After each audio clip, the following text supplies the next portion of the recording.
Hey, what if Lumumba and Nyerere talk about the economy? Let's find out in this short debate. Let's start with number 5. Let's go. The right mindset, because the mind is the standard of everything. So I can't agree with you more. I often ask, what is our philosophy on economic development? In 1965, when we had session of paper number 10, we said it was socialism. Economy would be capitalistic, but it would have elements of socialism. There was a philosophy. Today, if you ask, what is our philosophy of economic management? Nobody can tell you. They'll tell you we have Hustler Fund, we have Wezo Fund, we have Women's Fund, we have Nyota Fund, we are empowering people. Going into sugarcane, have we desegregated the market? What is the market? You want to be a poultry farmer? What are we going, where are we going to sell the eggs? You know, these are the critical things. Right now, let me give you the egg example.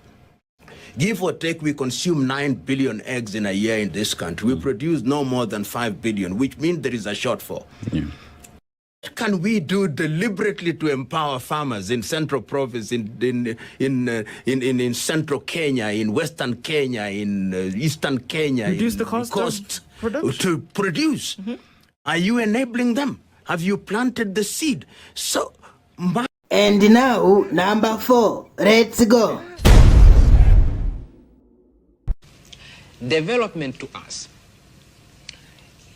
cannot be the building of a road so that we can point to a road and say, there you are. You know, at one time we had no road, now we have a road. That is development. It can't be the building of a building like this one and say, look, at one time we had no big buildings in Tanzania, now we have big hotels. This is not what we call development. Development to us must be the development of our people.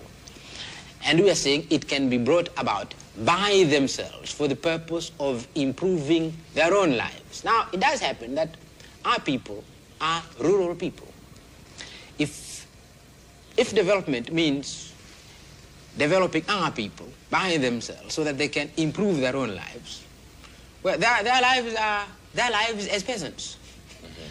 And this is where you are going to develop them, because they are going to work as peasants, to improve their surroundings as peasants, and create, if you like, a new kind of peasant.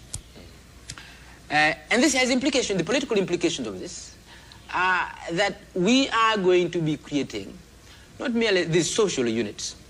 These are not simply going to be social units. These are going to be also self-governing units, to the extent to which they will control those affairs which affect their own lives as producers. I would say a middle class cannot help to develop the ideas of the Arusha Declaration. How could it help? Because we are saying specifically in the Arusha Declaration that we are not going to build classes. We are against the idea of building classes. So, a middle class. What is the idea of a middle class? A middle class between what classes? What class are we going to have on top, and what class are we going to have at the bottom, where we are going to have this middle class in between? We don't accept this idea. The ideas of the Arusha Declaration are ideas of developing a dedicated leadership to what we call our revolution. And really, if you are going to think in terms where in other places these educated, highly educated or professional people, they belong to a middle class. We really don't want this idea of calling them a middle class. This is a dedicated leadership. And now again, number 3. Let's go. the quality of life in most of Europe will change, because the things they used to get for free are no longer free. And that is why you can see France now frantically trying to do things to undermine the administrations in the Sahel region. That is why you see France trying to get new clients. These clients which were not their former colonies. That is why you see them going out of their way to entice everyone. It's not only France. All the former colonizers are busy. There is a new scramble for Africa. And it comes in the form of loans, it comes in the forms of bilateral arrangements, it comes in the form of private-public sector arrangements, and it comes in all these guises, but the agenda and the DNA remains one and the same: to control the continent of Africa. And now, number 2, let's go. Even now, they're a developed country, but there is a tremendous commitment by the state. Don't listen to this nonsense that the state should give up the direction of the economy. It's nonsensical, and we have so many stupid leaders who think you can develop a country, that somehow you can hand over the development of your country to something called private enterprise, unregulated. Unaachia tu basi.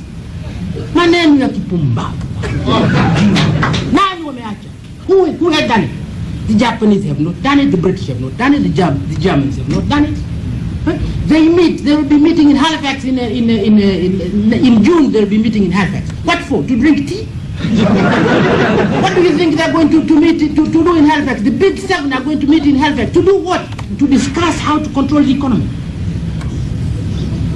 It's not a meeting of bankers, it's a meeting of presidents and prime ministers on the economy. And this ignorant people in Africa being deceived, don't leave it to the private sector. Where is the private sector? Where is the private sector in Tanzania to which you are going to leave this development of the country? Where is it? It needs nothing. It needs nothing before you can have it. Is it? So you nurse it. This is what the Asian countries have done. And they go on nursing it. So the Japanese did it. Korea, tough. It's only now they're beginning to open up their market. How do you open up your market to big competitors when you have no power to compete with big competitors? This is ridiculous. I mean, it's like, madam, I'm sorry. You know, in the world of boxing, yeah? In the world of Thank you for your time, ladies and gentlemen. Don't forget to like, share, and subscribe my channel, Ndui Media.